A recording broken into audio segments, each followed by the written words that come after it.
Okay, welcome. This is the event that everybody seems to look forward to. It's an opportunity for you to talk about pretty much anything, as long as it's clean.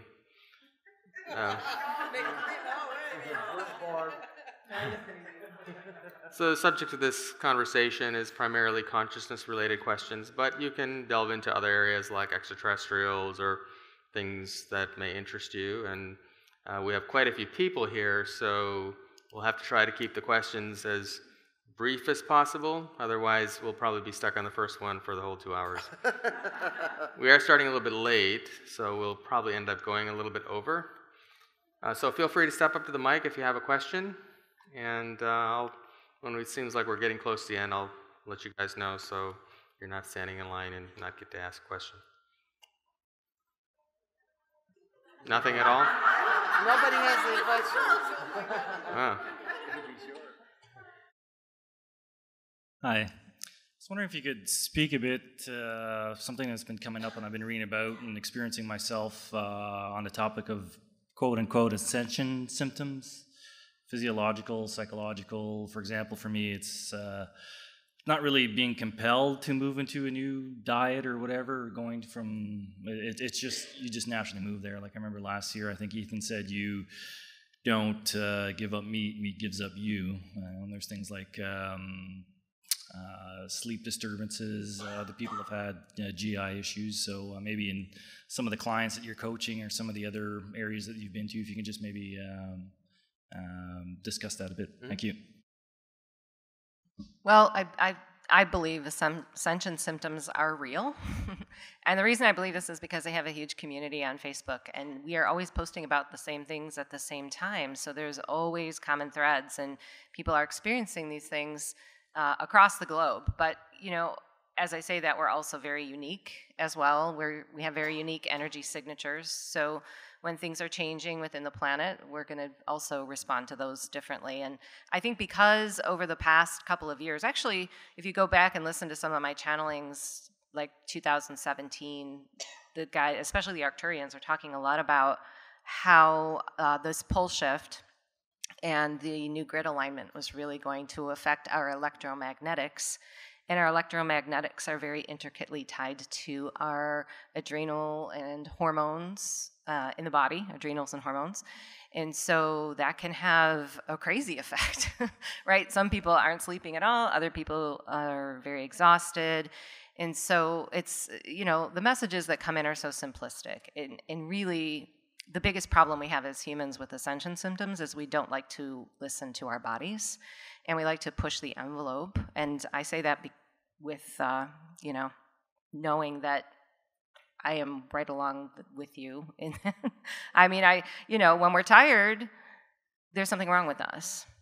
When the body's really saying, I need a break. And the reason that break is needed is because everything that's coming in is information. So we're processing a lot of information, and our physical material vibrates at a much slower speed than these light codes and these energetic transmissions that we're, you know, receiving and going through. So we do need to honor our physical material and allow it to shift and give it the time that it needs. And simple things like rest and water are so huge because we carry all of that energy and information within the waterway of our bodies. So we have to constantly be replenishing that. And then I just did a big download about, and I think I talked about this during my lecture, about cellular reorganization and repatterning and how that's going on as well. And the simple way we speak to ourselves is huge, because think about it this way, in a higher vibrational experience, the things that we're so patterned into doing that are not matching that vibration are really going to cause chaos within us. And we can no longer hide, you know, those things in the body, the self-talk, right? The things that we do on a daily basis that we've unconsciously done. So I don't think it's necessarily about a certain kind of food or a certain kind of diet. And actually, I push back on this because I have done sessions for people where the guides have said, listen, you know, we know you're exhausted and you're throwing spirulina and chlorophyll and supplements and all this stuff into your body, but that's high vibration too. So that's information. So sometimes we're compounding all the information with information, and all of a sudden our bodies are going, hang on, you know, and we have to process all of this. So the message that came through was fasting, not fasting from food necessarily, unless that is something that suits you. But for me, it was fasting from the herbs and the supplements and all the stuff I've been throwing at the body to confuse the hell out of it and give it rest and give it time to catch up. And I did this for 2 weeks, actually. And I'm a herbal supplement queen. I love them all, elements, ormists, you name it, I do it. And I just took a fast from all of that for a couple of weeks, and then I let my body gradually choose what wanted to come back. So that was huge. And then I think elements right now, that's the other message that's been coming in, like monoatomic gold and silver, CBD have been very helpful for people going through these transitions. But if we can remember it's an electromagnetic shift, the best thing that we can do is manage our stress, because that's another contributor when we have all this information and chaotic energy on the planet. If we just simply meditate more, you know, try to limit our stress, that's going to help as well. And one thing to build on that is, I'll take any opportunity to remind everyone about the animals, right? They're walking along that ascension path alongside us, so they're going to be experiencing a lot of the same symptoms that we are, right? Not only because their little bodies are absorbing everything that we are as humans, but they're even anchoring energy on our behalf. So if your animal companion feels grumpy or needs some extra water, some extra attention, I always try to remind pet parents to, cut their animal companion some slack, because they're working double duty. They're going through the ascension process themselves, and they're also assisting us through it. So if you are a healer and you do clearing, it's a wonderful opportunity to also offer your animal companion some healing, some love, and water for a lot of them.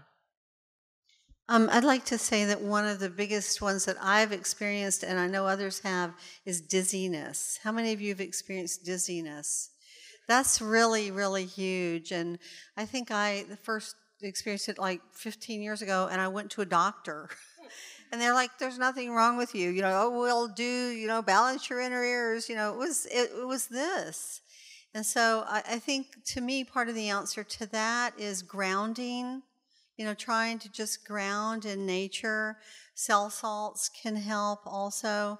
But, nature is a big, we're living on the largest electromagnetic energy field available to any of us, and that's the Divine Mother energy of Gaia. And so, going and sitting with your back to a healthy tree and asking the tree, the standing people, if you can share energy with them, very, very helpful. The stone people, the Inipi stone people, using them to ground, not just the high vibrating crystals, but actually, like granite. It's a masculine firestone. It has crystal in it, but it's also a very dense hard stone. The grass, the ground. Anybody else? I'll throw in my 2 cents. I feel like the psychological things that happen as well. Like, my brother and I have been going through it, like a falling away of false idols. Things that you would, my spiritual teacher says there's self-stimulation and then life stimulation. Life stimulation is going to do what you love, what you prefer.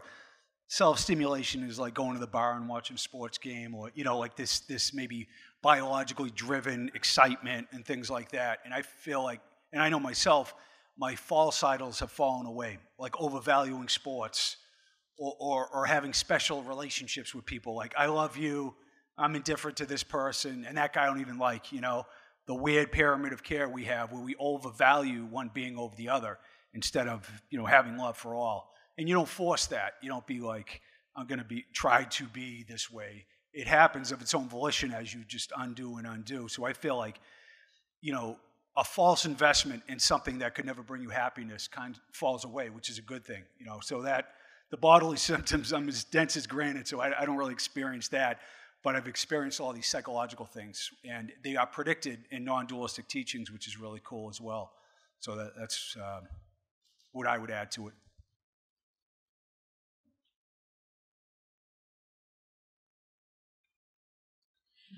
So I was wondering if you could speak a little bit about the vortexes in the earths. A lot of people ask me if you need to go to special places. I mean, of course, Sedona, everybody thinks, names that first.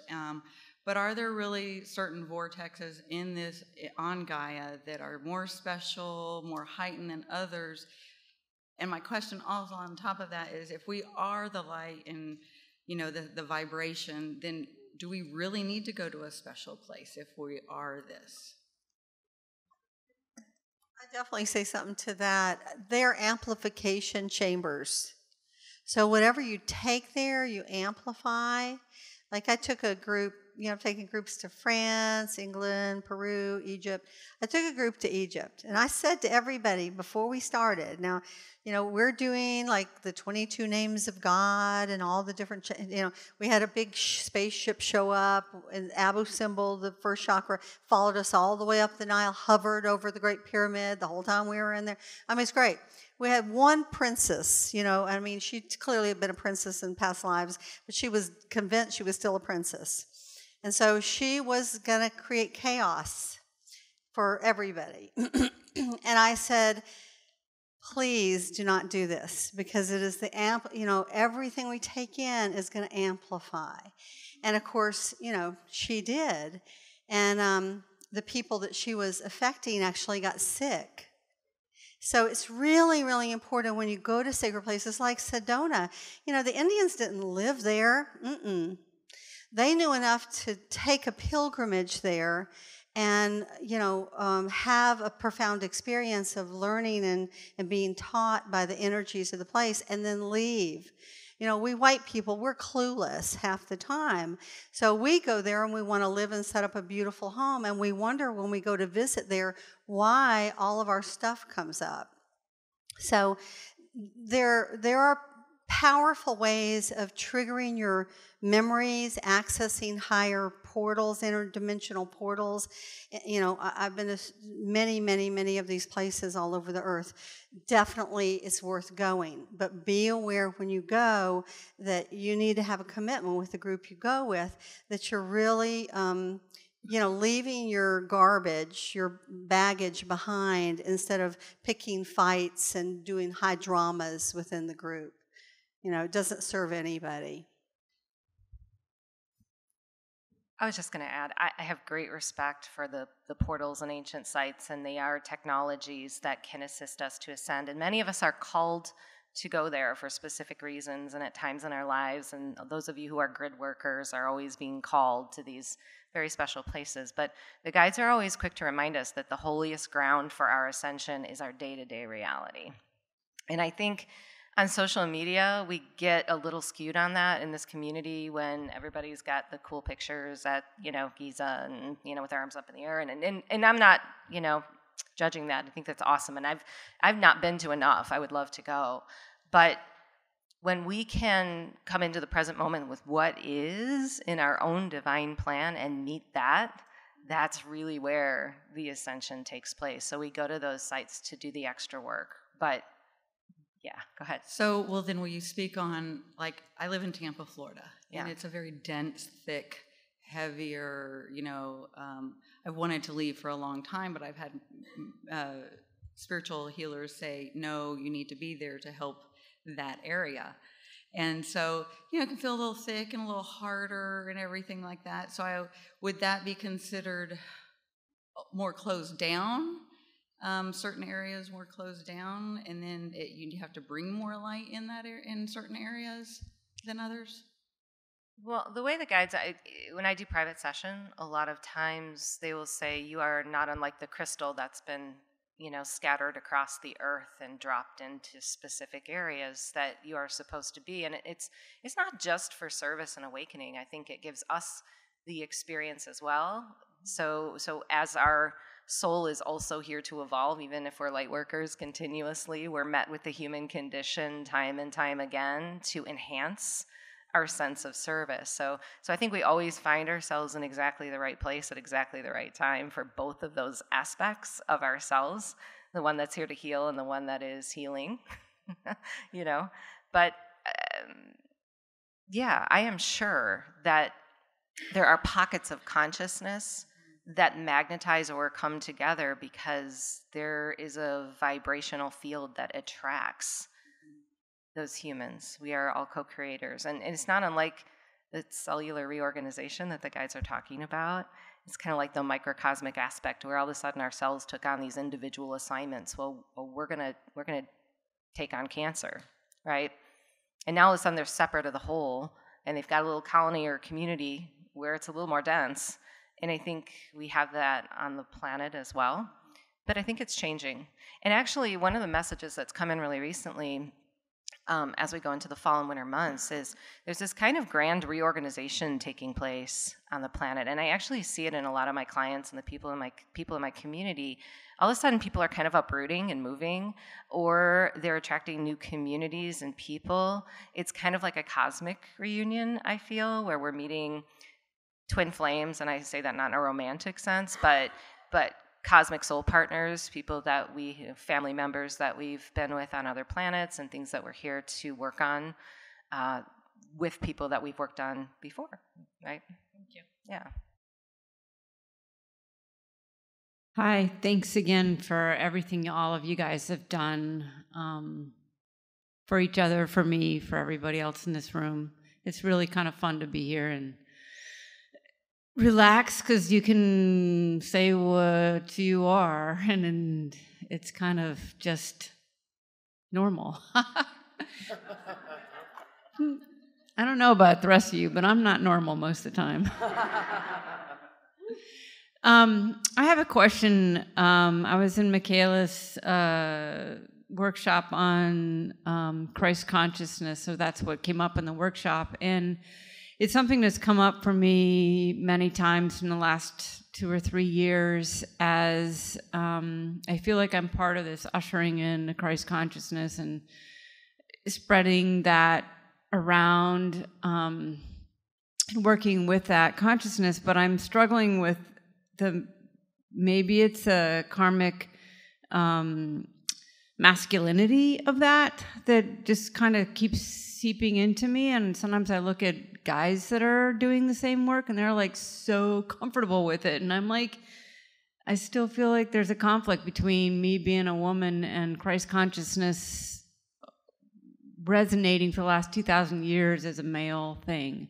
And I'm wondering if any of you have, or Micheila has any advice for me or thoughts on that, or something that I could use as perspective to, to embrace it fully and not be kind of feeling like I'm trying to be masculine in this process, or it just kind of keeps creeping into the back of my head and I can't get rid of that. So I want to have more fun with it, and even the word Christ conjures up a man. Especially when it's said like that, Jesus Christ. So. Right. Well, I think the thing to keep in mind that it is important in that phrase is it's a consciousness, right? So that's why those two words fit together. It's Christ consciousness. So it is holding that consciousness for the collective. And this is where I think people get tripped up, and I mean, we can address the gender thing in a moment, but I think that when we become awakened, and especially all of you in this room who we consider light workers or you're changing the planet, it becomes this really big theme, like where is my mission and how do I do this? It's massive. And when you think about Christ consciousness and you think of that journey, you think that was massive. How do I uphold that? How do I do that now? And that's where I think we take it out of context, because Christ consciousness is, to me, is like meeting everybody with that mirror of resonance, right? I am in you, you are in me. It's not unlike seeing what we've talked about so much in the news and how we address that. We get so overwhelmed. What are we going to do about this? This is massive, but we have to, I think, bring it down to the level of our own daily experience and how we're meeting our family members, how we're meeting this community, how we're meeting people who are not in this community, because the message that consistently comes through for me about Christ consciousness is the miracle came because there could not be a distinction between darkness and light, or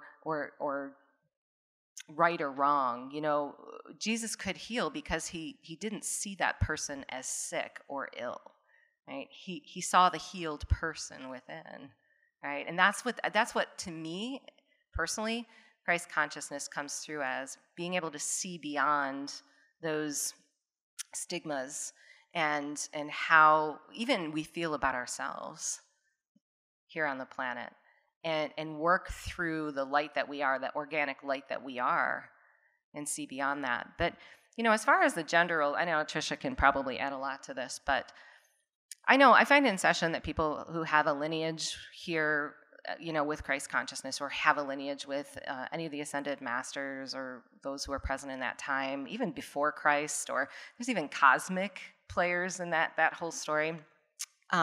Especially the divine feminine role has been a difficult one to bring into this arena because of just the lineage that we carry with the differences between masculine and feminine, especially how those stories were told. You know, we look at someone like Mary Magdalene, who is this amazing master, and how she has been portrayed through time.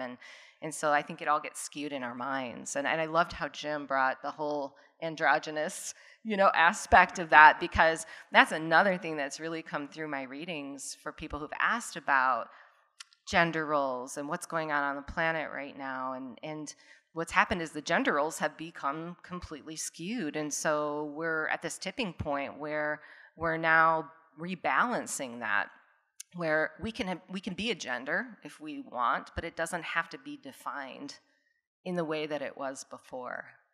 So I don't know if that was helpful for you, because I see there's like a myriad of, you know, issues there. Can I respond to that? Yes, please. So first off, there are some beautiful incarnations of the Divine Mother that are alive and walking among us now. Amaji, the hugging saint. How many of you know about her? I mean, 12 hours of hugging people in total bliss without even a bathroom break or, you know, food, like Ethann, right? Right. Mother Mira, she's another beautiful example. Andrew Harvey, a wonderful writer about the goddess, writes about Mother Mira. Suma Ching Hai, I don't know if you know about her. Suma Ching Hai was a Buddhist nun in a monastery, and all these people started getting guidance to go to the monastery, and they camped outside the monastery till the rest of the Buddhist nuns said, clearly, Spirit wants you out, we're throwing you out. So she was thrown out into the world. She's a beautiful, beautiful little petite thing. And she designs the most gorgeous jewelry and clothes, and they make it and sell it in Paris, and she uses all the money for world relief efforts all over the world. She's the kind of person, when she calls her disciples together, 1,000 people will fly for 2 weeks to hand blankets and food to the poor. She's doing the work. In the ancient world, we had many examples of beautiful archetypes for women. Athena, she wasn't just a warrior goddess. She was a wisdom goddess. She was a civilization maker. She oversaw women and textiles, all the arts of civilization.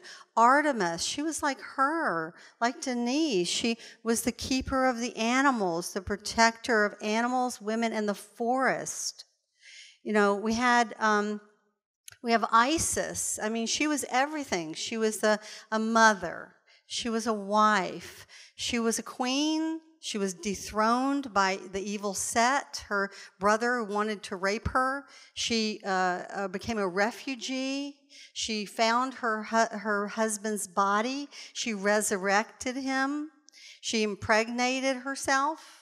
She held Horus and protected him in secret, and it was through his coming up with her that Egypt was pulled out of darkness after 350 years of Set's reign.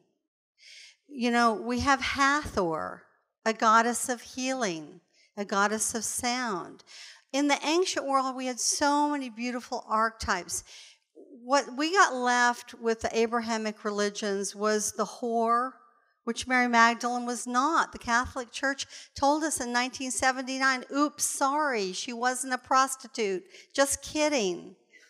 After, 1,700 years of malignment and character assassination. We had Mary, who's sweet and beautiful and high and wise and doubtlessly a Christ consciousness in her own right. Mary the mother, but she was the obedient wife who was never allowed to have sex again because she was the virgin, although he had 7 brothers and sisters. Okay, and then what do we have besides that? We had Lilith, who supposedly was not, subservient to a man and got demonized. And then we got Eve that gave us the apple, and that's why all women must suffer for all of time. That's just craziness. No wonder we're having a hard time coming up with new archetypes. We need new archetypes. We need to claim the same beautiful roles that our beautiful brothers have claimed. The musician here, the philosopher over here, the researcher, the scientist, the sage, the teacher. We are all of that, just like our beautiful brothers. So you need to find those parts within yourself and claim them. You are beautiful.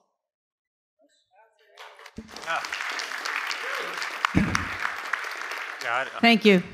Yeah. I'll just add, a couple of lines. I'm a recovering Catholic, so I get where you're coming from. Yeah, right? And what a freak show. We grew up with, my brother and I were altar boys. And Father Dwyer, one of the worst pedophiles in the Boston, archdiocese, was our pastor. We used to give him a ride home, and my brother and I in the back seat, and he's like tickling us, and my mother would have an eye on him, but you couldn't speak up. It's like, you're not going to mess with my sons, but I can't say anything. It was so weird. And all the spotlight stories didn't come out till like 2001 with the Boston Globe investigation. Then if you ever saw the movie, it falls all around the world. And Ireland has just picked up steam with that. They're even more conservatively oriented than the Boston Catholic Church. But the point is, there is a lot of karmic baggage with Christ consciousness. And basically, it just represents the state of enlightenment. Now, I'm a course guy, and my buddy Gary Renard wrote a book, Disappearance of the Universe, but he also wrote a book called The Lifetimes When Jesus and Buddha Were Friends. And they incarnated together like 40 times. And they go through 7 incarnations, and his teachers show how Jesus and Buddha became enlightened. In fact, they say that Buddha didn't become enlightened when he was the Buddha because Buddhists have no conception of God. He didn't merge with the One. So he came back one more life as Nadav, as Philip in the Bible, Jesus' buddy, and Mary was there too. And all 3 of them became enlightened in that lifetime.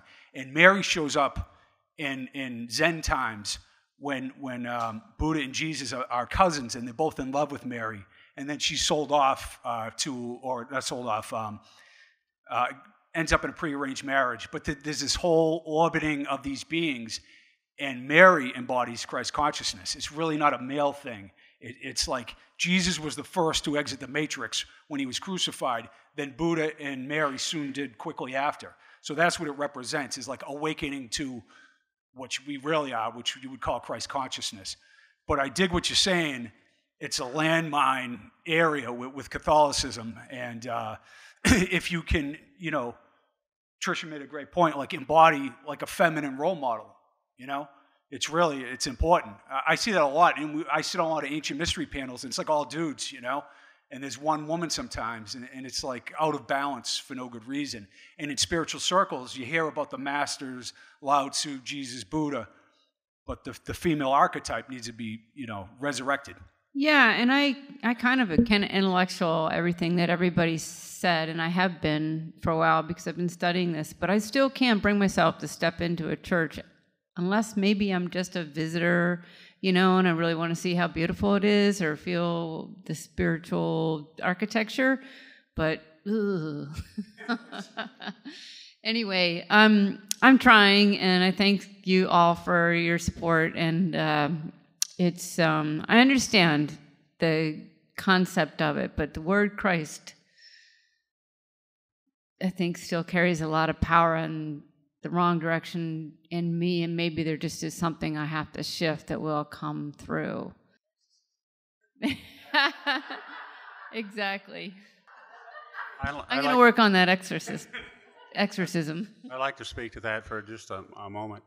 My sense of the Christ consciousness is just this an enormous loving presence, and it's not male, female, but that is the full presence, and from many different masters and beings. But that's how I feel it, is just this enormous, deep, divine, loving presence. Yeah, and I've had a lot of men explain it to me that way. I just think it's easier for them to go there, especially if they're white. I think it's true. Men don't realize how we women have been raised in a culture where God is male identified. I did not realize that it was true for me. That is what happened when I wrote that Sophia book. It was about when I was 27, beginning to awaken to the fact that there was this gigantic piece of hidden history where God was thought of as the divine mother. I mean, look around us. Biologically, females give birth to every single thing. Every single thing comes from a female, okay? There is no mammal, except for maybe androgynous earthworms or something, okay? I mean, so who would have logically created the universe? The divine mother. And then it became the divine mother and father. And that's beautiful because there is a gorgeous aspect that is the divine father and the divine mother, both. Okay, I mean, of course, the divine is beyond gender. As you were talking about in your presentation, where they were aware that the middle path, the path of mastery, is really neither male nor female. It is a path of integration that allows the left and right sides of the brain to integrate. When Jesus said, when you make the two eyes into one, the inner into the outer into the inner, the male into the female into the male, he was giving us the spiritual technology to awaken our third eye. He said, then shall ye see the kingdom of heaven. That means when you activate that, the veils will be pulled back. We need both to achieve mastery. The reason we're having to focus on the feminine now is because the patriarchy has been suppressing the feminine for 3,000 years. So the feminine must rise. And men, like the ones on this panel and the people in this room, are the very men we need leading beside the women, because they're the balanced men. They're the model for where we need to go. This is not a male or female issue, really. Take a look at this room. How many men do you see? It's just a natural flow of consciousness over time. We live in a linear reality that breathes in and breathes out, and it evolves over time. Over the past thousands of years, we've been primarily a male-dominated society where men control the reality that we lived in. But as you can see in this room, in terms of consciousness, it's the women who are on the leading edge. And I find that's true with all the women that I speak with throughout the weeks and who I interact with, the people who are in my Lightworker program, primarily women. It's not that there's anything wrong with the men, but as a whole, it's just the pendulum is swinging the other way. Not that swinging the other way is a good thing, but that over time, consciousness expands and evolves in different directions. And so now we're heading more toward a female consciousness, and that's why it's the women who are awakening sooner than the men. And as time passes, eventually that's going to come back into balance, and the men are going to catch up, and we're going to have a more neutral society. Right now, we don't have a neutral society. We didn't have a neutral society 2,000 years ago, where it was more male-dominated, still is to this day. And as we go forward into the future, the women are going to become a stronger influence in the consciousness side, and eventually it's going to be balanced. And then it's going to swing the other way again. So it's not that male is bad and female is good or vice versa. It's just that as human experience, we came here to experience variety and diversity, and at certain times in consciousness, It's just appropriate for us to have a more male-dominant society to have that experience, and at certain times it's more appropriate to have a more female-dominated society because that's the experience we wanted to have then.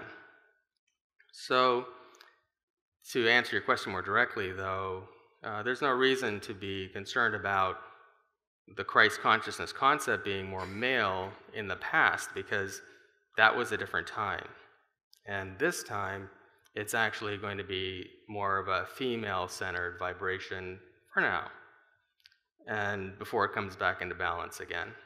And from my vantage point, it's actually the women who are carrying the torch for consciousness, with the exception of a few men, as you can see in this room. And not just in this room, but this room is a good representation of what is really happening in the collective as I've experienced it. There are just a few lucky single men out there and a sea full of women these days. But it's not, and that's pretty much the commonplace. And as Micheila mentioned the other day about Marianne Williamson being running for president, not that that's that unusual for a woman to be there, but the ideas that she's speaking about in terms of consciousness and such, that sort of conversation coming into the forefront, and even a woman being in those roles in recent decades, is showing us as a collective we're moving toward more of a female energy. And I think in your lifetimes, you're going to see that happen more and more before it comes into balance. Thank you. I'm going to carry with me the thought that the Christ consciousness is now a feminine one. Thank you, Ethan. Thank you, guys.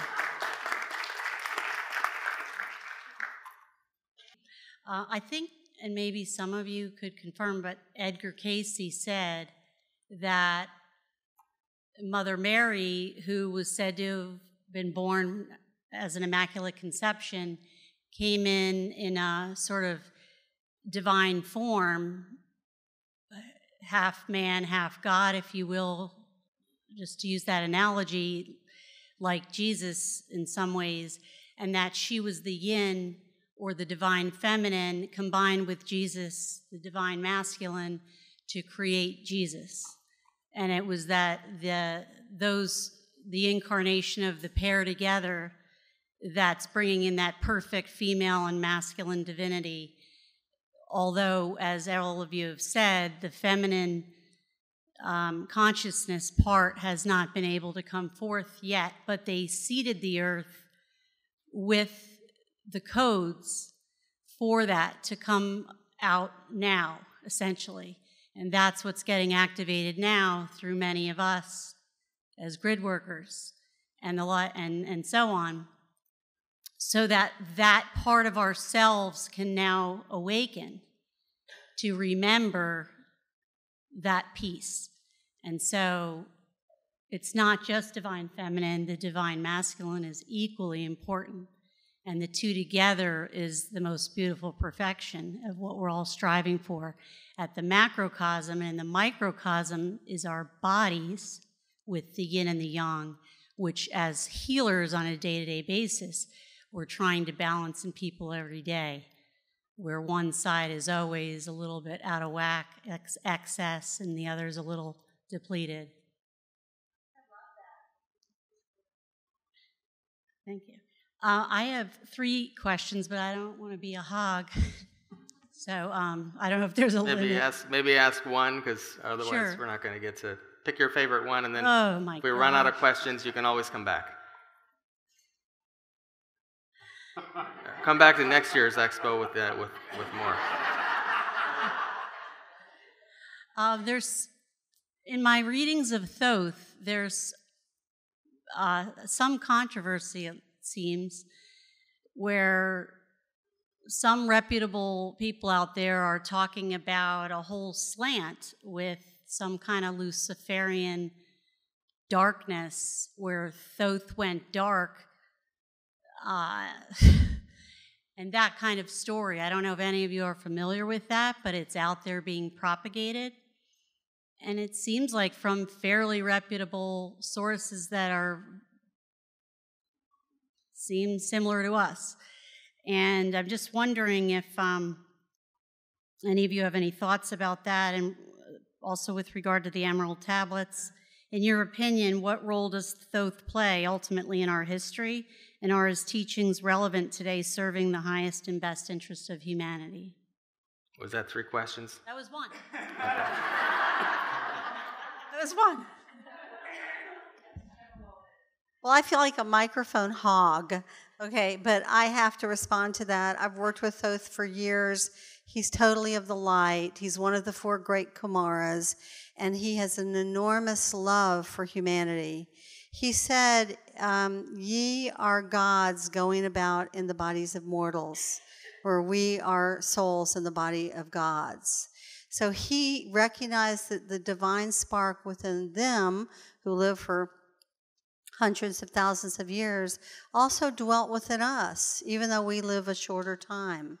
And he set up the mystery schools all around the world. And, you know, he was the father of Isis. He was the grandfather of Horus. He was the brother of Ra. He ruled Atlantis during one of its high golden ages for over 1,000 years, when he set the emerald tablets on the main temple of knowledge in the inner city. So Thoth did not go dark. He is not dark, and whoever's saying it is full of bullshit. Nice. Oh, snap. Yeah, it was me. I agree with, or Casey would agree with everything she said. And Thoth was named as an incarnation of Christ in 10,400 BC. That was the architect of the Great Pyramid at Giza. And Casey was reincarnated as Ra-Ta, his sidekick at the time, which is very interesting. They had, like, Jesus was Zoroaster and these different beings throughout history. And, the teachings are relevant because he's teaching the law of one. And, I'm tight with a lot of the people on the ancient mystery circuit. Hugh Newman's my co-author, and Andrew Collins, and Hancock, and Schock. And I know a lot of these people, and they're progressive-minded. But it's a freak show like any other theater, like in this world. There's all kinds of people who, like, it's like, oh, I like this Ancient Mysteries gig. I'm going to kick out a new book, or I'm going to come up with some fake new material where I talk to the secret general, and you have this platform to do it because the will to believe is there, right? We don't have peer review on this end of the spectrum like academics do. So I could spin some bullshit tale and tell and mix it in with half-truths, and you might believe me. And I'd, have some fake webinar and charge you $150, There's, like, a lot of use your intuition to fill out who's blowing smoke and who isn't, I'm not dissing anyone. It's just the nature of the beast that you're going to get people who monetize this, who play off of people's desire for truth, and they're going to spin stories that can't be corroborated. It's like, what the hell? You don't have a cell phone, Like, you can't take a picture of what you're telling us, Because you deal with a lot of that in the Ancient Mysteries world, and it kind of denigrates people who are doing research with the goal of not to create another crazy conspiracy theory, but rather to help us, because we're all in it together. So I know what you're getting at, and I'd say, it's just a matter of personal discernment. And I think, there's a good crew to start with here.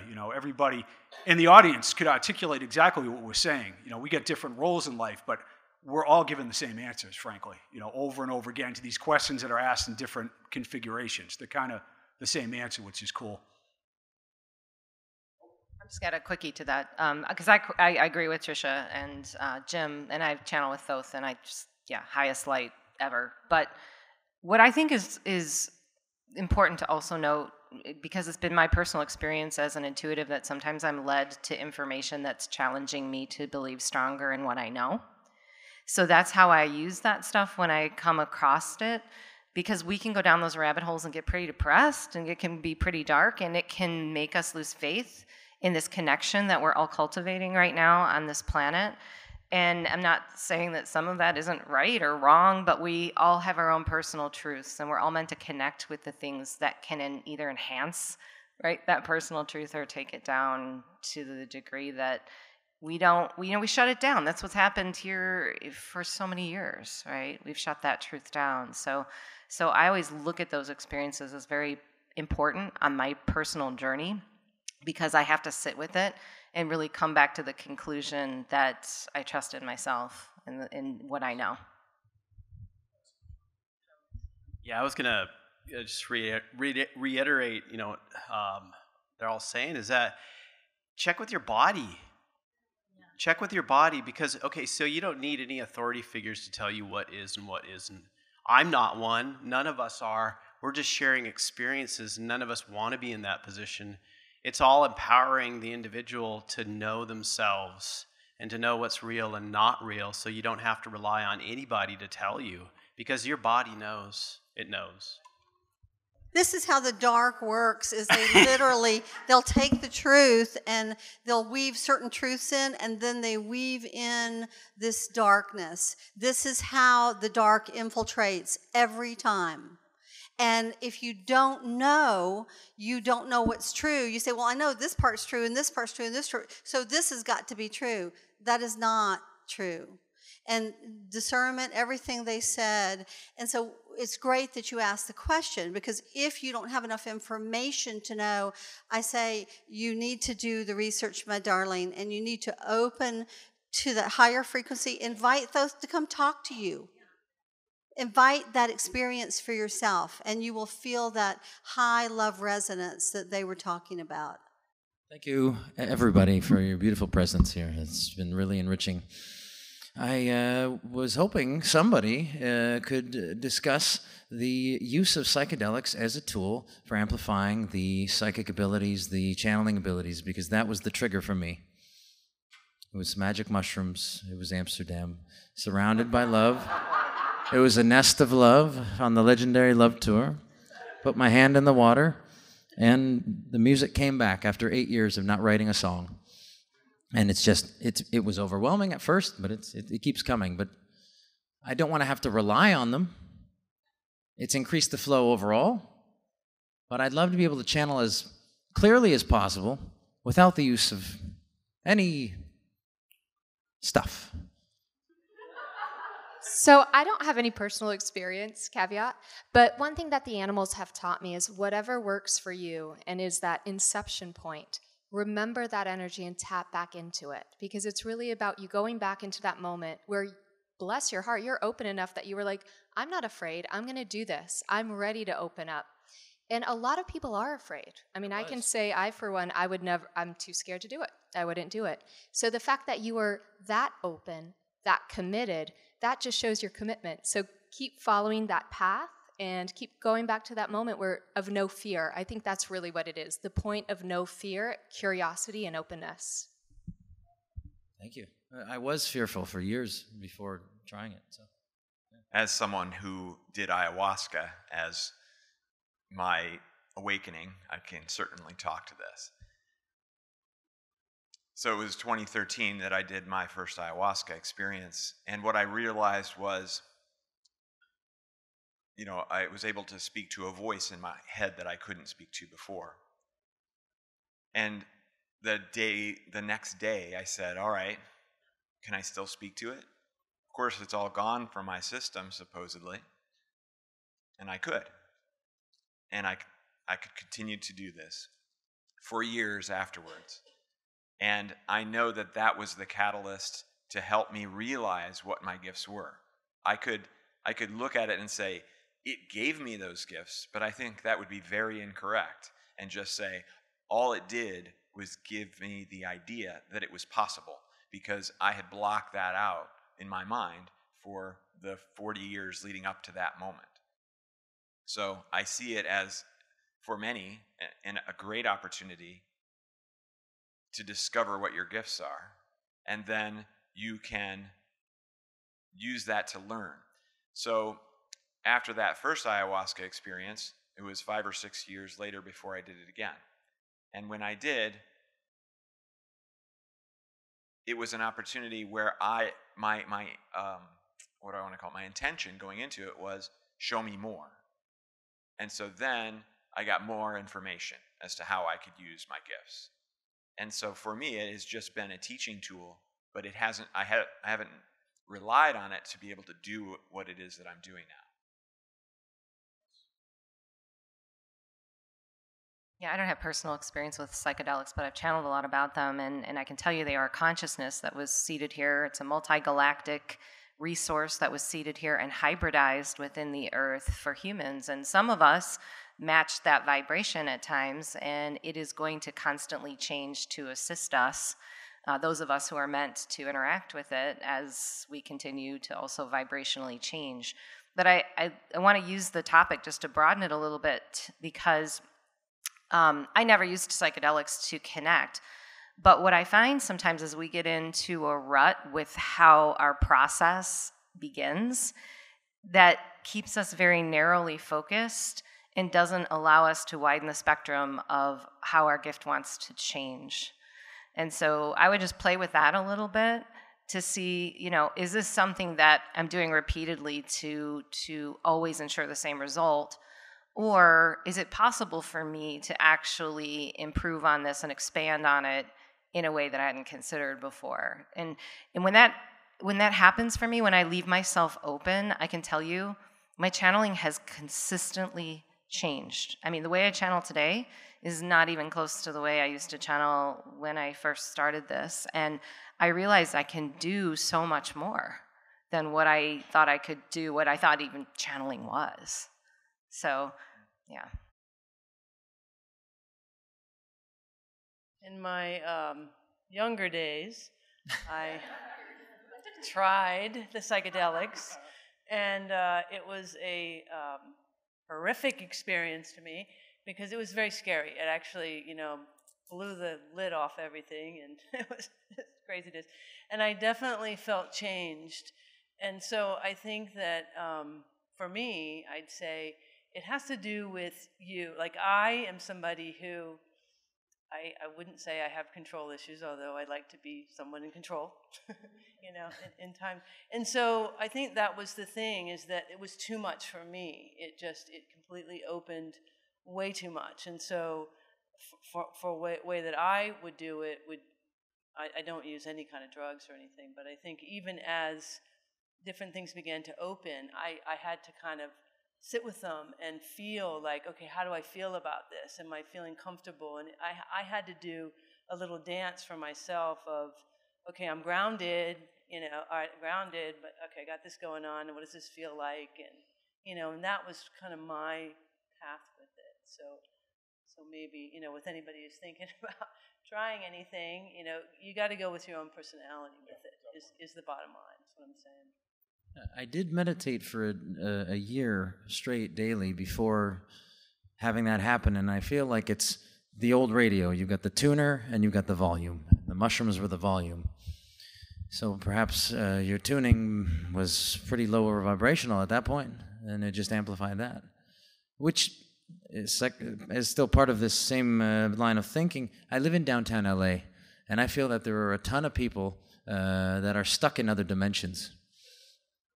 And I think that a lot of it has to do with some of the darker drugs that they've been doing, that these are sort of devices, channeling devices for other systems, other beings, you know. Maybe no one said anything about one-dimensional beings. Is that even possible?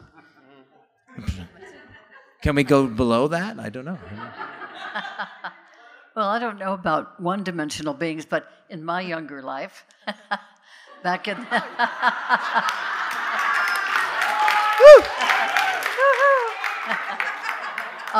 there were a number of different experiments, shall we say, for science. That I took, and wow, it really opened up things. I never used anything really harsh like ayahuasca, but marijuana, hashish, psilocybin, and then finally ecstasy. Had a wonderful experience with Adam or ecstasy. But anyway, in each case, you know, it really opened up wonderfully for me. In fact, I remember with the psilocybin, the magic mushrooms, my son, when he was in college, would invite me. I felt so privileged. That it was great. He'd invite me to come out. He was at UC Santa Cruz in California, up in the mountains, and we'd go out into the mountains, and he'd give me the magic mushrooms, very special. Mom, this is really really special. I think you're going to like this, Mom. You'd be really up for that. I mean, I thought, what a compliment, my God. You know, how many mothers I'm trying to get get my mom to try invited them. to do that? Yeah. Yeah. So anyway, I just had this wonderful sense of wonder and opening, and at times I was the tree that I got into. It was a big hollowed out tree from a former fire, and I was those wet leaves lying on the ground, and I was the spider web that the sun was shining through, glistening with dew. It was just amazing. The beauty, things I had seen all of my life were so amplified with their beauty and their wonderful, and somehow their universality. And at the end of one of those wonderful outdoor days of experiences, I found myself having climbed up, don't remember the climbing, but I was up in a tree with a big horizontal branch, and I was sprawled over it, and my son said, "Mom, what are you doing?" You know, and I said, "Well, I'm a lion lying over the tree," and it took him the longest time for me to come down off that tree limb, because I was the lion. And then another time, I was on another mountain in Southern California. I was the trolls hiding under the little bridge, jumping out at the rest of our little party. And I was singing to the trees, and the trees were singing back. I mean... Were you not channeling then, other beings, like, at that point? The What's cat that? people, are they not the Pleiadians? Do I have it wrong? Is that right? What? The cat people, the Pleiadians, the lions. Oh, the Syrians. Oh, my dad's from Syria. Yeah. So, I just learned that. So anyway, I could... So maybe you were channeling that, right? The Peshats. The Peshats are from Leo. The Peshats. The Peshats. They're from Leo. What about the Lionsgate that John was talking about? Yeah, there are lion beings, extraterrestrials. Okay. Yeah. So anyway... Sorry. I could tell more little fun incidents, but that's probably all of you could. But the thing is that it just opened me up to so much more. There's so much more in reality. I mean, I'd always kind of wondered about reality anyway, ever since I was born, I think. But it opened me up to so many more possibilities, so that when eventually the whole extraterrestrial awareness came into my mind, it was natural. It was, oh yeah, oh, of course there must be these other beings. So I just really suggest it, but I also suggest choosing wisely. Yeah. Yeah, like when I Listen had to the your body, ecstasy experience, it was with a woman guide in my home and another woman, and the guide did not take the ecstasy, but the other woman and I did, and it was so remarkable. Even when I finally, after about 8 hours, got up from the couch that I'd been lying on to go to the bathroom, when I came back, sitting in the bathroom, there suddenly, right there, was the head of Sai Baba, the Indian guru, and whom I was not a follower of, but I had certainly heard about him. So he was there glowing and smiling, and the feminine goddess, I recognized her as Mother Mary. I was Catholic, never really paid much attention to Mary, but there she was, just glowing and beaming and sort of swaying and dancing me and inviting me to sort of come into her whole aura. And then more feminine things kept opening up. It was really amazing. Yeah. That's beautiful. Glad we could bond on that. That was, yes. Oh, we've got more. You're as cool as it gets.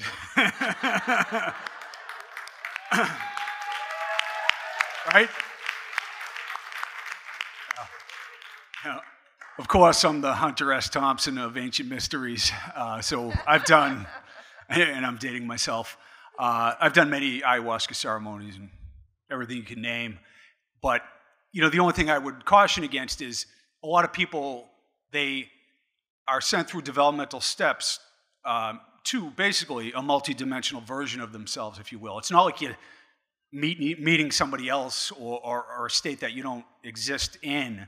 It's just that, the vessel isn't always ready, so you purge a lot, right? So the vessel needs to be more open to receive these high energies. Somebody like Micheila has that gift. Most of us don't. But then you get into this state, and you can become addicted to it. And you're like, I got to go down to, Peru again. And, it was so wonderful, but now, I'm Joe Sixpack, and it's not working for me, day to day. And instead of using the intuition you gain to do the hard and fast work of daily, consistent, repetitive work to undo all your erroneous, insane thoughts that we all have, all our ego associations and things like that. And then you become more and more liberated. And then if you go back and you do it, it's like, oh, this is a fun and interesting and encouraging hobby. Rather than, I got to have the ayahuasca, the shaman, the snake god, where are you, that kind of stuff. It can become another addiction, even though the substances aren't. So that's my experience with it. Now I'm like at peace with psychedelics. And thanks for the question. Thank you.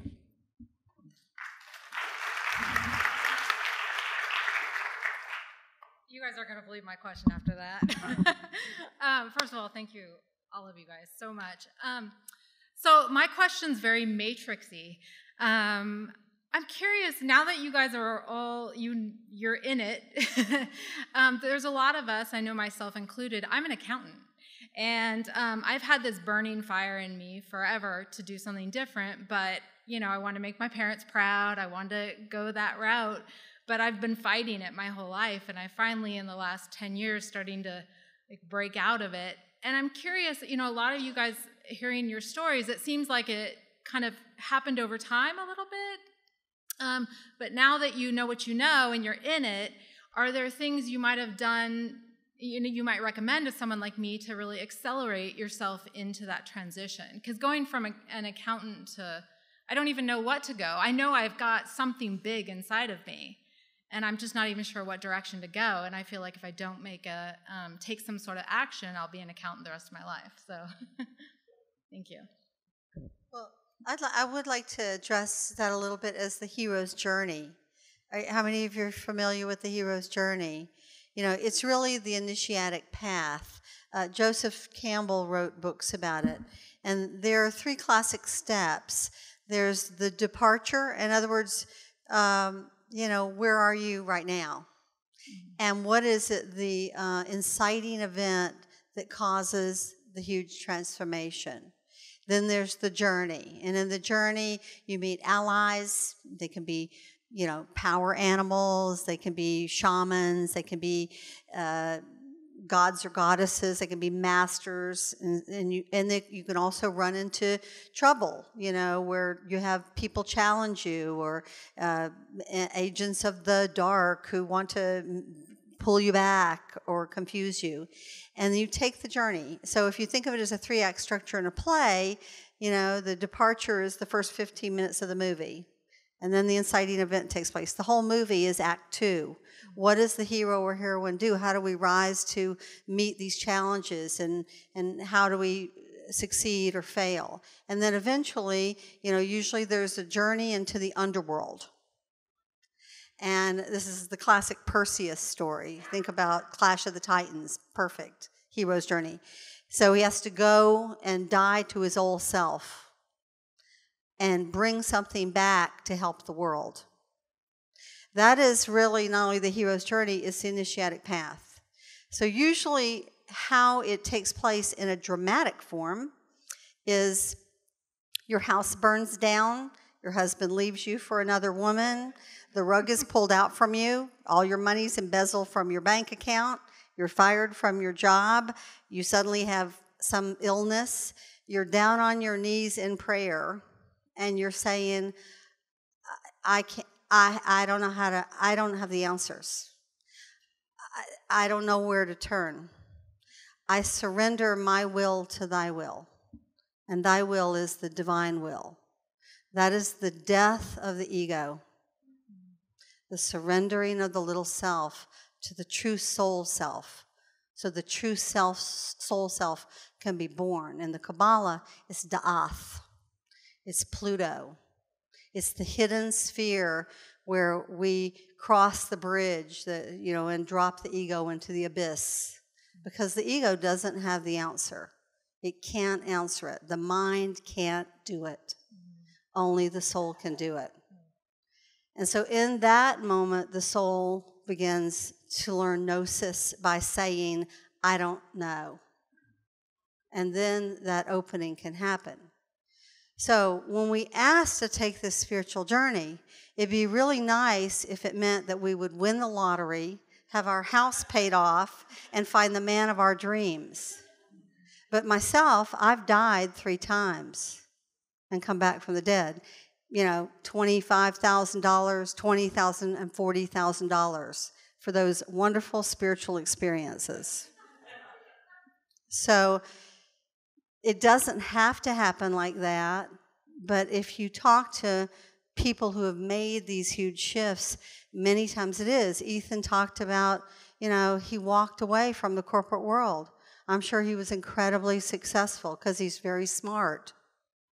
So he had to die to his old self.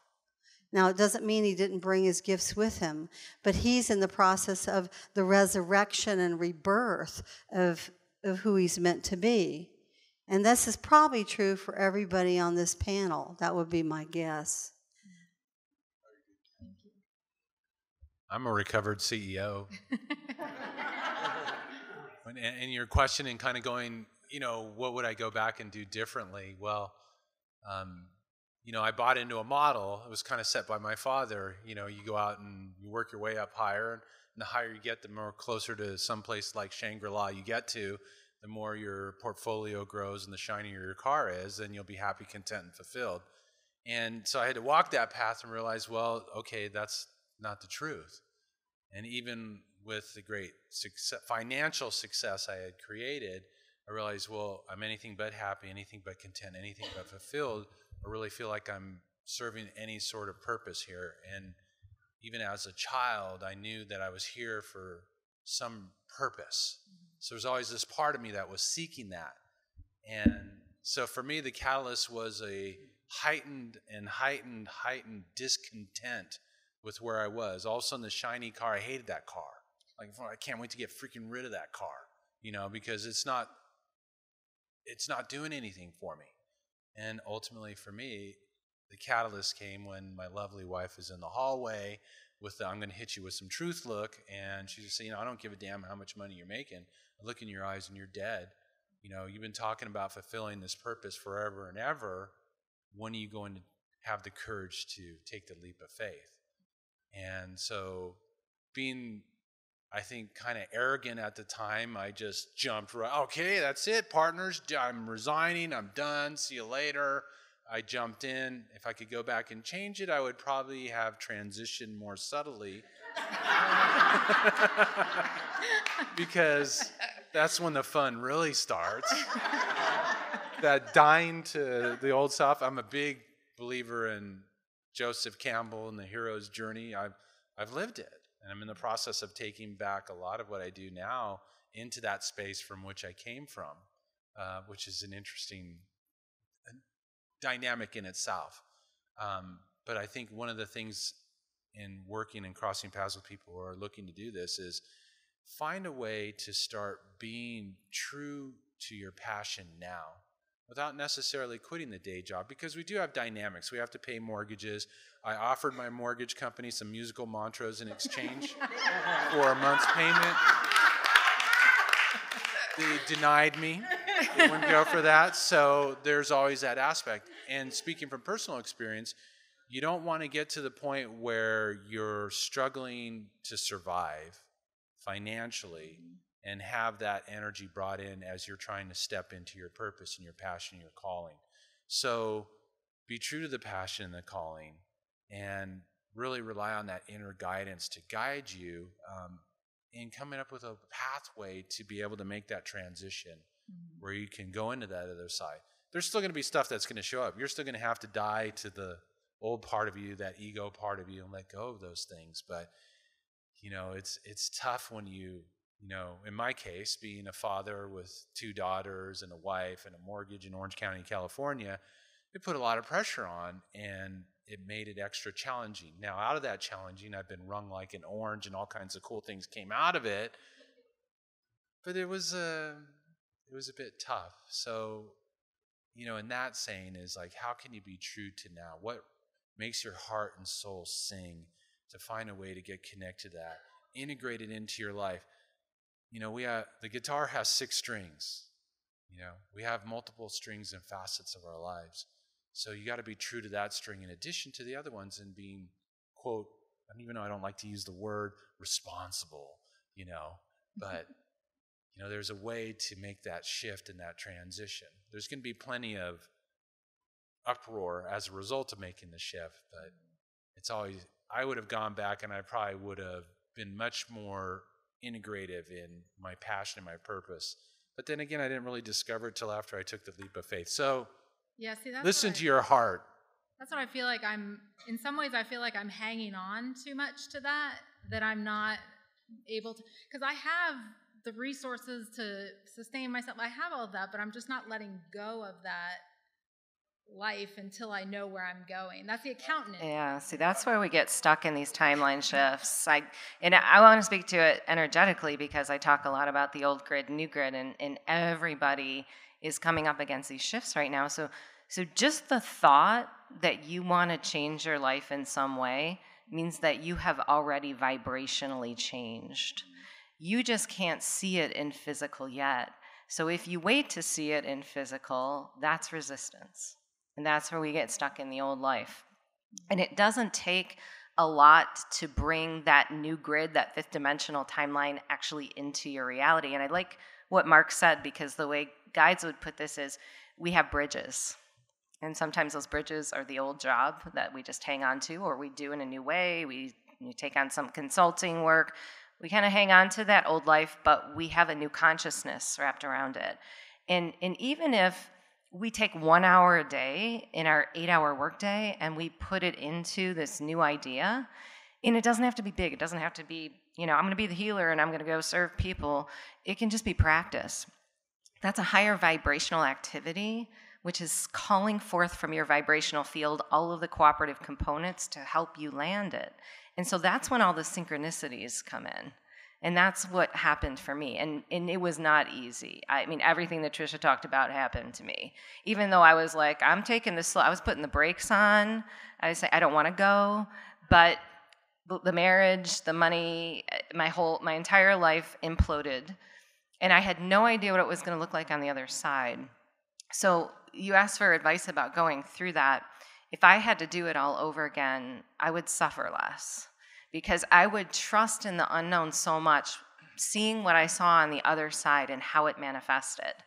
To have the money go away and then to all of a sudden, in a new timeline reality, see it come back, right? I mean, that's what we lose sight of, I think, in the midst of these shifts. That's so powerful, and that's already in your field. That's why you feel this way. The guides say we don't have a desire that comes out of nowhere. Desire is a signal from our energetic field that there's already a new reality that we've co-created that's ready to ground. So the desire is like the calling forth to put into action what we've already created, to merge those two fields together. And it takes a lot of trust and faith. I think the other piece that'll help you is that don't wait for, I guess, I don't know where the saying comes from about ducks in a row. Don't wait for all your ducks to be in a row, to finally make the shift, because it doesn't work that way. The ducks don't get in a row till after you take the leap, and even then they might not even be in a row, But the answers don't come until after you do take that step, and it's all, and even though when you initially do it, there's a story from somewhere. You feel like you're falling, but then you realize in reality you're actually flying. So there is a courageous aspect, but if you're waiting to have all your things in perfect order before you make that shift, it's not going to happen. At some point, you just got to go and see what unfolds and enjoy the ride. Put your safety belt on. You mentioned a big one, parental approval. And I think we all have that to some degree. So I came from a family where my mother liked to go to the country club and say, my daughter the doctor, my daughter the lawyer, my daughter the CPA, and oh, that one, well, her ball bounces a little differently. And so,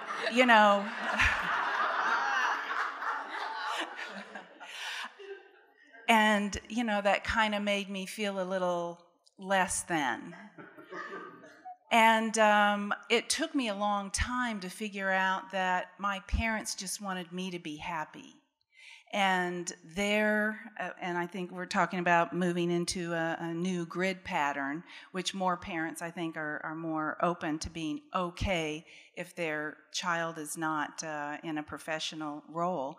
Obviously, you are as a CPA, and that's kind of a, energetic tag that's out there that, oh gosh, should I really give that up? And I just wanted to say that your parents will love you if you are happy. I'm already weird, so they know that. So anyway, just wanted to address that because that can be a big thing. So I have one quick thing on this because I kind of agree and weirdly, I guess, disagree with everybody too, because I took the smooth approach. And so I started writing a comic book about enlightenment while I was still working in the video game industry. I just did this because that was my passion. That's what I was excited about. And I didn't worry about the day that it came that I was no longer working there and that I was doing my passion full time. I was totally happy doing my passion part time. And I loved every second of it. And so I was able to pursue that, and it led me down a path that eventually took me to where I am now. And so all I want to say is, you're already on that path, and how you get there doesn't matter at all. You're going to do it. I just want it to happen now. Yeah, but patience is a beautiful thing too, and it's part of the lesson that you're experiencing. And so embrace that and love that and get something out of that as well. I'll offer you some practical advice as somebody who works with light workers to do what you're asking. First of all, there's no accident to what you've done in your life up to this point. If you were to ask me, how would I live my life differently if I hadn't done all the things I've done up until now, I wouldn't be able to do what I'm doing now. A lot of the knowledge and experience are things that I accumulated on the journey to here. Now, I think in order to get to where you want to go from where you are, it requires some specific things. One, a shift in consciousness and vibration. But that in and of itself will just change your awareness and bring access to tools, knowledge, abilities you may not currently have. But just having that alone doesn't get you to where you're going. It just changes your awareness, and you can still have that awareness and not achieve anything in the third-dimensional reality. But you have to have that, because without that shift, then you're going to be trying to walk a new path without authenticity, pretending to be something that you really aren't. So that shift is necessary to gain access to aspects of yourself that are there that you may not know are there. So that's an essential. But you also need something in your life to pull you toward where you want to go. So now you have access to this other aspect of yourself, but in order to manifest that into this reality in some tangible way, you need this reality to move you. And the problem is, we're all subject to our own perceptions and way of seeing reality. And in order for us to get from where we are now to someplace radically different, we need a circumstance or an individual who can see that potential in us that we cannot see, who will pull us toward that, or a circumstance to do that. Now, circumstance may be something like this expo, for example. As soon as I sign the contract with the hotel and book the date, I have to do it because all of you are going to show up. So that circumstance pulls me toward it, and I'm not going to change my mind or back out. It's something that's in my future that compels me to create something and to bring out of myself aspects that maybe were not there before, to step up to that potential. Or have an individual in your life who can see that potential in you, who you trust, to be able to move you towards something that's in you that you're not able to see or able to understand how to manifest into this reality. You need both. One without the other is not going to get you to the place where I can hear you're asking that you want to go. But there's no mistake in where you are now, and I do agree with what Xane's saying.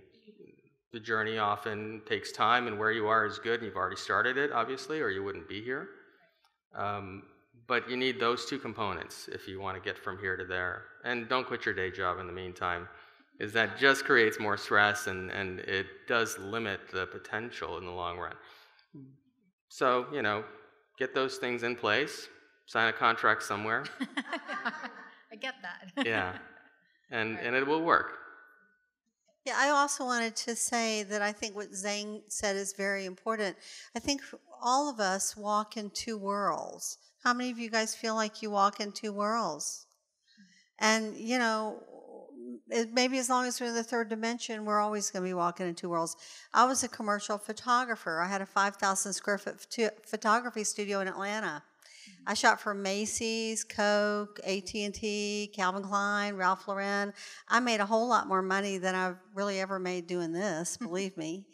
I had a full-time assistant, a part-time assistant, and my mother, just like Mandara was saying down there, would be like, she was really proud of me as a commercial photographer. And then when I started doing this, she's like, and how should I introduce my daughter? I went to this one family gathering, and my Aunt Babs, just at the South, said, Patricia, how are you? I'm like, I'm fine. I understand you're out there speaking. What are you speaking about? I said, angels and extraterrestrials. And she said, angels. She just couldn't even, it was like, okay, polite conversation. We're not even going there. So for 10 years, I maintained a studio while I was traveling, teaching, speaking. And in the beginning, it was like 4 weekends a year, then 6 weekends a year, then 12 weekends a year. I was finally on the road 6 months of the year. And so I lost my big clients. I maintained my small clients and my medium clients. But it was a price I paid because I loved what I was doing. And then the time came when, I had put $170,000 into my last studio, photography studio, 10-year lease. And the last 3 years, I was writing the book on Jesus. Well, I was pinned down like this in my house. I couldn't go out there and make any money as a photographer. So I had a rap band who subleased from me, and they were supposed to only take 2 offices, and cover the shooting space. They could use the conference room and the lobby, okay, all that. I would come in, and they would be doing cocaine lines, okay, in their offices. I was like, oh my God. And one time I actually scheduled a shoot, and the rappers came in and they were cussing up a storm, and I had a little child. I was like, clearly Spirit is driving me out of my studio. And that's exactly what happened. In the last 2 weeks when I had to renew the lease, they were leaving, and I had a perfect person to come in and take over. I was like, I put all this money into it. The mind goes, I'm going to renew my lease. My landlord was reducing my rent from $4,000 a month to $3,000 a month. It was like, oh my God. And everything conspired for the person who came.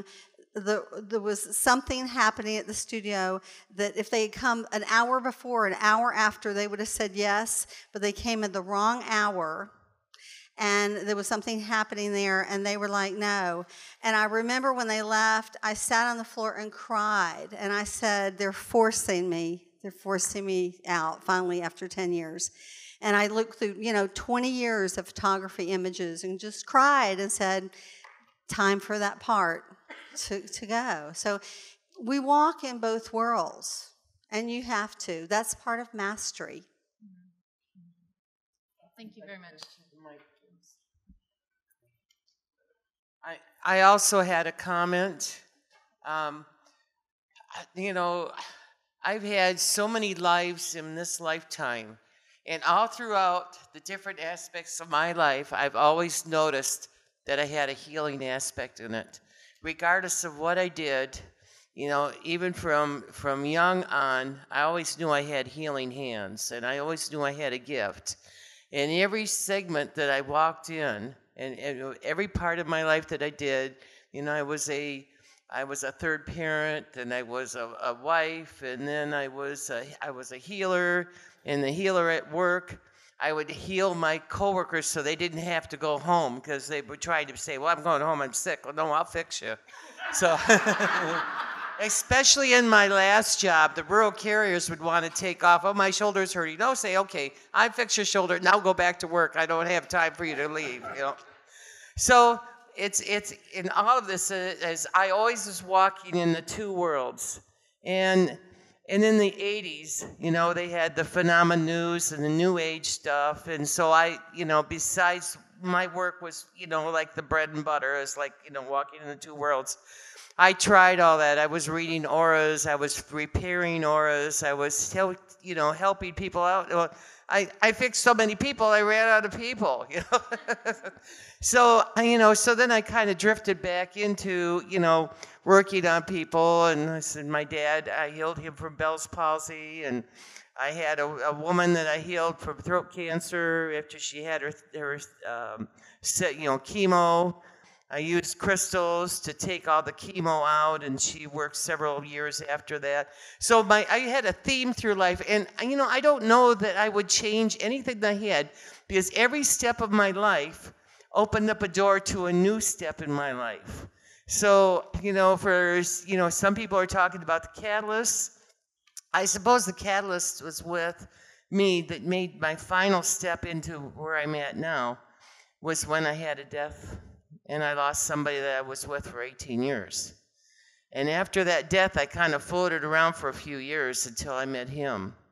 And that, for me, and both of us, was another catalyst that changed my life for the rest of my life.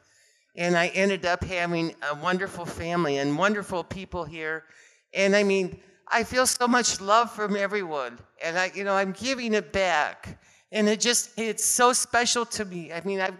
I've worked with people, and I laugh and I cry, and I'm making a difference in other people's life. And it all starts out with, just like he said, there's a catalyst. In some way, it's going to change your life. It changed my life. I'm never going to be the same, but I had this theme my whole life. But I don't think I would change anything, because each thing that I went through was growth to open another door. And each thing that you go through is, I just see a series of doors that open. Oh, there's a new possibility, another new possibility, new. And it's so beautiful that I don't regret anything I did, and I'm not sorry for anything I did. And, and even the loss and the sorrows and the sufferings and everything that I've gone through has created who you see now. And I'm just so happy to be here, and I thank everybody here, and thank you so much.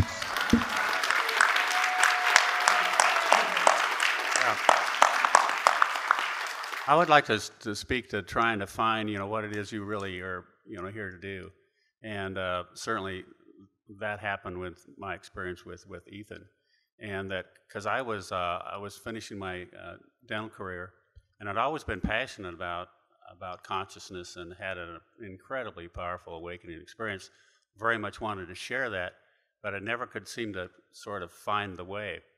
And so I found out about Ethann, and that he would help people to find their what their path is specifically. And I really didn't know what it was.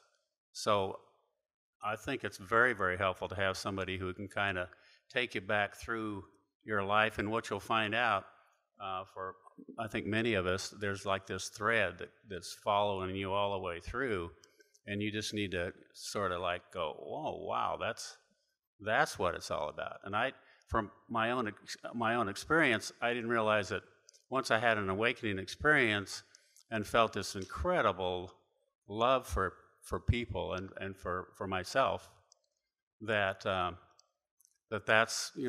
of where I was, where I wanted to go, but then had a lot of doubts about, I can't possibly be a guru. I can't be awakening people. Well, guess what? That's where I'm supposed to be right now, is to support people and be a vehicle. I know it's not me, but I'm here to be a vehicle to awaken people into their own divine nature.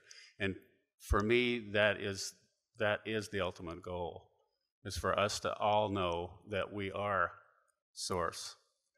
And it's like a whole new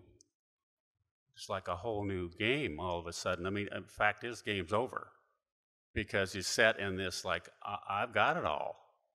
I am home. I am free. I'm it. But it was helpful, very helpful, to have somebody to help guide you through that and understand that. So I would recommend that you maybe do an interview with Ethann. I got a good origin story. What got me into Ancient Mysteries full time is I had 9 Massachusetts state cops in my house because I had an indoor grow scene going. And I coached the kids of the judge at the trial, so I got continue without a finding. And I know it sounds ridiculous, but that's why I was growing weed for a long time. And I look at it as I'm a maverick, right? Because now it's illegal. But back then the courts didn't see it like that. So anyways, I got this benevolent outcome, and it pushed me out of like wanting to stay away from people and like, just making money by illicit means, not having faith that I can like pay my own bills and stuff like that. So I got thrown in the fire, and it was really funny. What a freak show. The whole thing was like just a comedy skit or something. And I just think when you align with divine will, you think that you're going to end up working at the registry or something. But like love would never call you to do something you weren't into. So it's kind of give it up to something larger, because it always turns out cool when you do that. That's my story.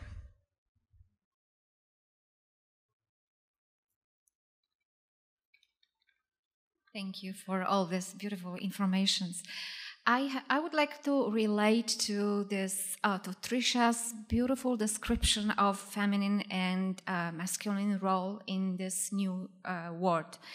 I'd like to know what you guys, how you guys see new relationship in this new paradigms, new world. Obviously, old models, old styles are not working anymore. You can see like marriages, couples are going like collapsing everything. So I personally feel like I'm walking in the dark. And do you have any like insights how in this new world relationship is gonna look like? Well, I can say in all the session work I do, relationships are the #1 topic that's coming up right now, and it's usually because we have one partner who is at a different vibrational frequency than the other. And it's not right or wrong, it's just the way it is. But also, I think the root core of some of the biggest issues we have with marriage and coupling right now is the whole ideal around how that was formed in the 3rd dimension and how that's changing. Because in a sense, it was very materially based, and it was a set of expectations. And I mean, I know for me, I was raised Catholic as well, and I don't know, I kind of grew up with this expectation that you just get married, you have kids, that's what you do. You do it at a certain age, and you find that partner, right? And you know, when I awakened, I was married to a CEO. He's a wonderful man. Just, you know, could not have gone on this journey with me.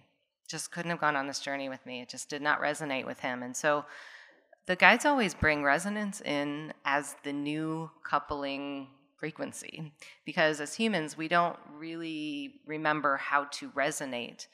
If you look at collective consciousness, what is that? It's a group of beings who are resonating as a one, meaning they have a common understanding.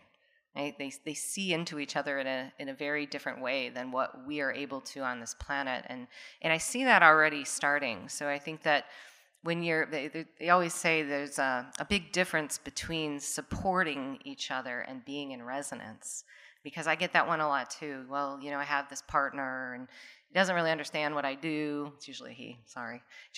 Doesn't understand what I do, but he supports me. And it is, you can even hear in the way they say it, he supports me.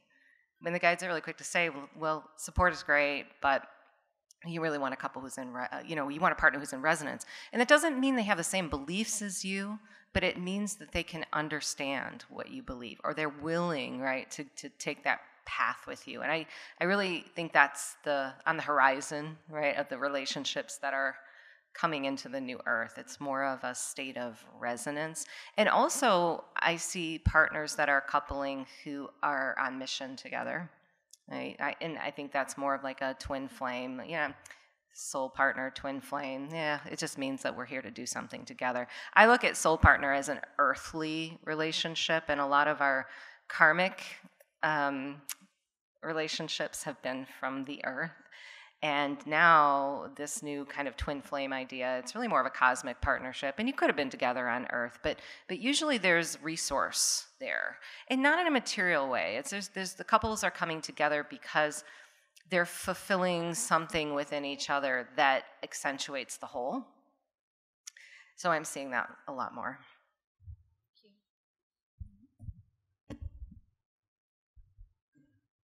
Well, I missed the question, sorry. I had to leave, but I think I understand basically what you're asking. My husband of 29 years, who passed on to greater realms a few years ago, but anyway, he knew that I did all this unusual work, and he was not interested in it, and I don't think he ever believed that there were these other beings. However, he did the most important thing, and that was to provide the grounding. He was a good Taurus and a good, very, very wonderful human being. And so he would think of things like when the oil needed to be changed in the car, and when we needed to get gasoline, and we needed to be sure to have food in for the company we were going to have. Now, not that I never did that, but I didn't do it regularly like he did. And the greatest gift, though, to me was that he really loved it when I was enthused about the work that I was doing. And when certain clients would leave, I saw some of the clients in our home, and when they'd leave, and I'd say, oh my God, I am so blessed. That person really, really got help. And he would see that that meant a lot to me. And so he was very encouraging that I continue to do the work that I was doing, even though he didn't go into what the material was. And my own children, don't have interest in all of these things that I do have interest in. But they say, well, great, Mom. If you like to work with these people and you like to travel and talk about it, that's great. Have a good time. And I think they're kind of proud of it in a way, too. And even though they're not interested in the specific material. So go do. As what I wanted to say to the last person who asked a question is simply follow your bliss.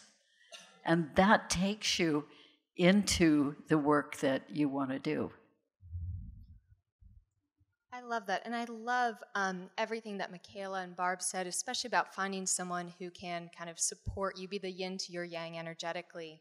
But I think whether it's an intimate relationship, a friendship, even just a partnership, or a relationship with our animals, one thing that I'm starting to look for more and more is somebody who's energetically aware. Because as we open up and we're sharing our energy, we're tapping into more energy. It's really difficult to be around those people who energetically you feel them pulling at you and they constantly need your energy. So I think one of the strongest things you can find in a partner is someone who's energetically aware, who can open up and share their energy and vice versa, but it's pretty self-contained as well, so it's not exhausting and draining.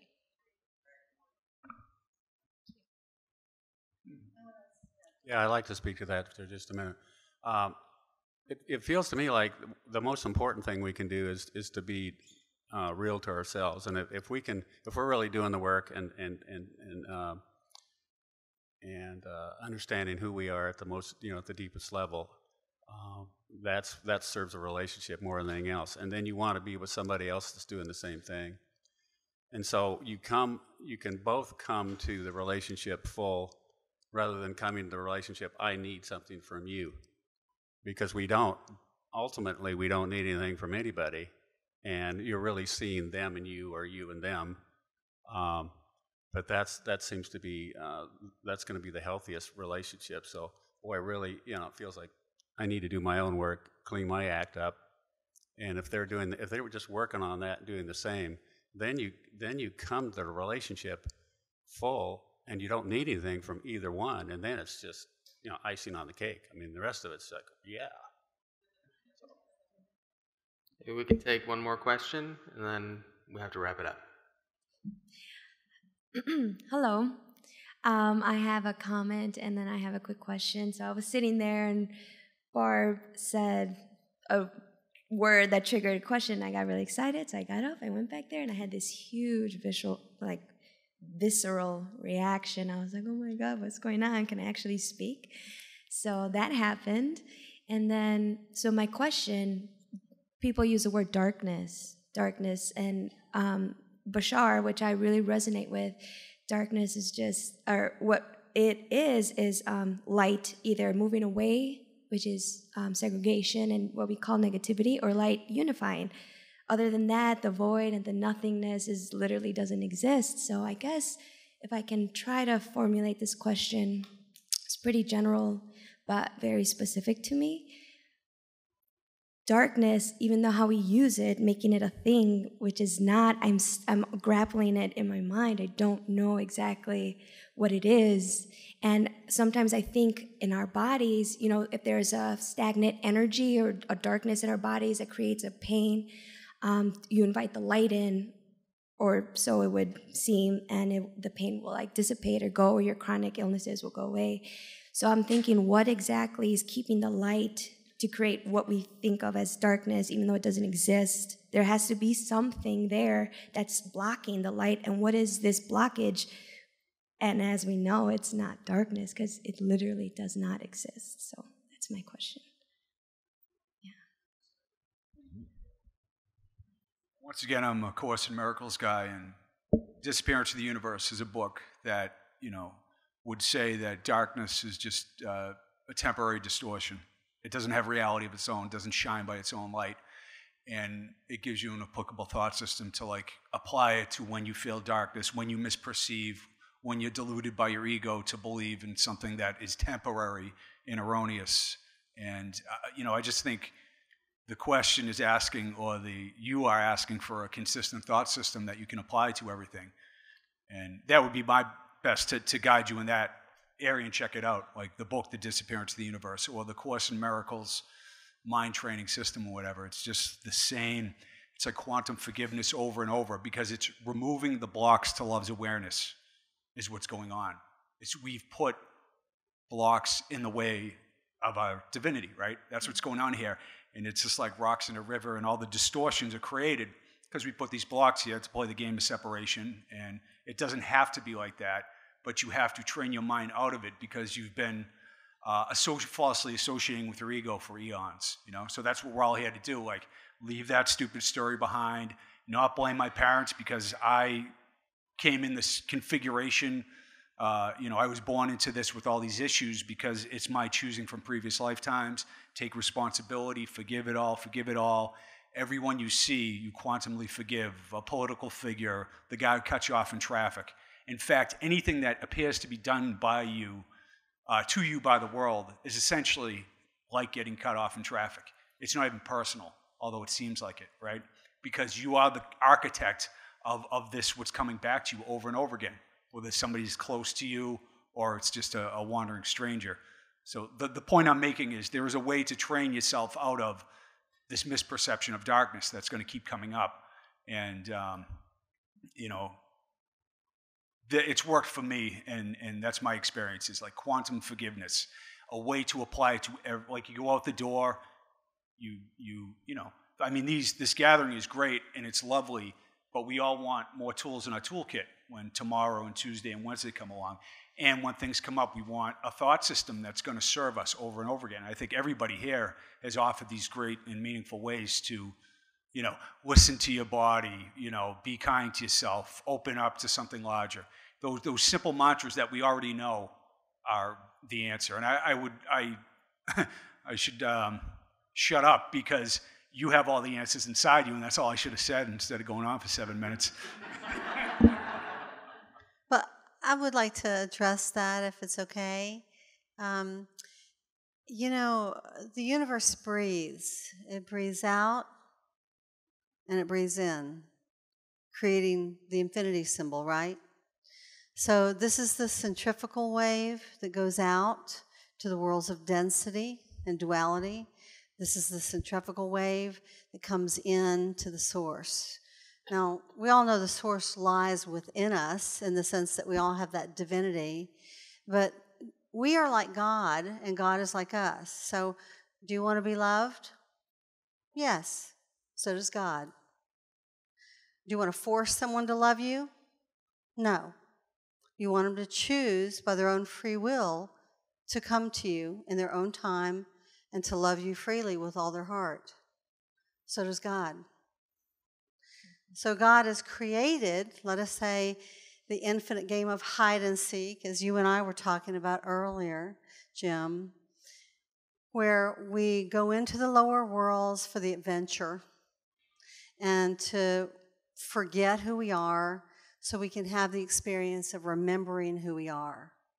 And so when we talk about the darkness, we're talking about people who are stuck in the outer nether regions, who choose to remain stuck instead of choosing to surf back into themselves, into their true selves. And so the game is set up for us to choose in our own time. We can take 1 million years, 10 million years, as long as we want. We can suffer as long as we want out here. But the game is set up for us to ultimately remember that love is the answer. And surfing on that wave of love, we come to love ourselves and love others and love God. It's a pretty big adventure, isn't it? So that's how I see it. Thank you. I just realized that we decide to configure the light in such a way to seem like there's blockages. I just saw that in my head. Thank you. Okay, well, if anybody else has something to add, we can go another minute, but we can't take another question. So do you want to say something, Micheila? Yes, I do. Okay. So I just channeled something about light and dark, and it just started out by saying light and dark are polarities of the same God. So you think about the moment of chaos in order to reorganize, right? We are always going to be fluctuating between realities, and to me, I think we have defined this energy of darkness in the third dimension through karma and suffering and separation.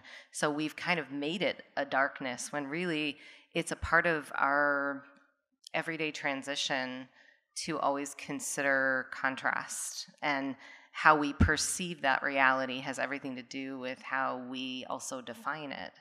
So when people get really lost in darkness, I think it's a simple process to kind of take a breath and look at how you're perceiving that darkness, because I think it's all about integration. So we go through a period of darkness and we actually become something new. We heal it on all timelines, and we heal it for all generations, simply because we're able to move beyond that experience and we become something new through it. So I don't think suffering is necessary, but I think periods of darkness are the breeding grounds of ascension. And it helps us to connect with all humans. And something that the guides always bring in when people ask the question, well, why did this have to happen to me? Well, because you're here and you wanted to understand the human condition so that you could be a healer or an expander of it in some really profound way. So everything that you consider dark in your history or on your path is actually so purposeful in how we're here to realize God. Oh, right? Well, thank you, everyone. This was an incredible panel, probably our best yet, especially with Barbara Lamb's story earlier.